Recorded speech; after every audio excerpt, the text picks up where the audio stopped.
और वही उमर एक मरतबा खुतबा दे रहे हैं मदीने शरीफ में, खुतबा पढ़ रहे हैं और आपने खुतबे के दौरान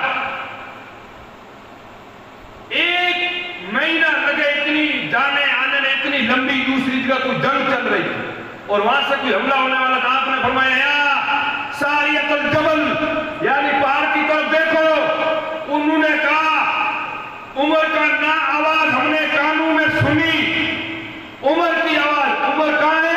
मदीने में। और जंग कहां हो रही है? सैकड़ों किलोमीटर दूर। उमर यहां से बैठे बैठे आवाज वहां पहुंचा रहे हैं। ना मोबाइल था, ना फोन था, ना कोई दूसरा और कोई जरिया था। उमर मस्जिद नबवी में है, आवाज कहां पहुंचा रहे हैं। और वहां जंग में जीत हो गई। जब वापस आए तो मदीने में बात फैल चुकी थी कि उमर मदीने में लेकर इतनी आवाज पहुंचाता है। ये बात मशहूर हो गई।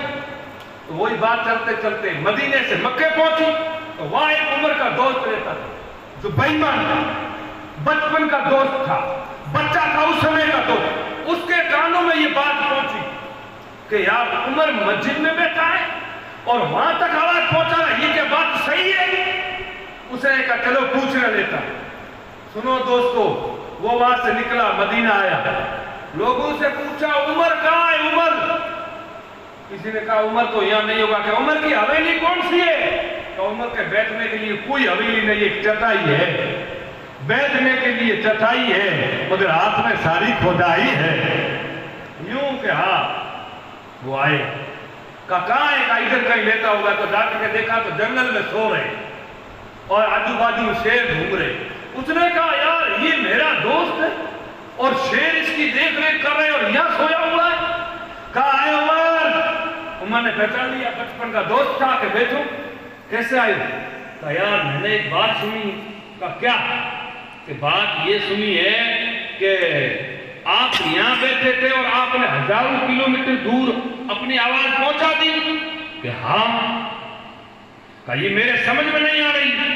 कहा सुन। कि क्या समझ में नहीं आ रहा है? कि आपने ऐसे कैसे आवाज पहुंचा दी? आपने कहा सुन, जब मैं तेरा दोस्त था तो क्या था? कि जब मेरा दोस्त था तू तेरे बाप के 5 ऊंट चराता था और 5 ऊंट भी तो एक लाइन में खड़ा नहीं कर सकता था। 5 ऊंट भी तेरा नहीं मानते थे। और अब क्या मामला हुआ? अब उमर ने क्या जवाब दिया? सुभान अल्लाह।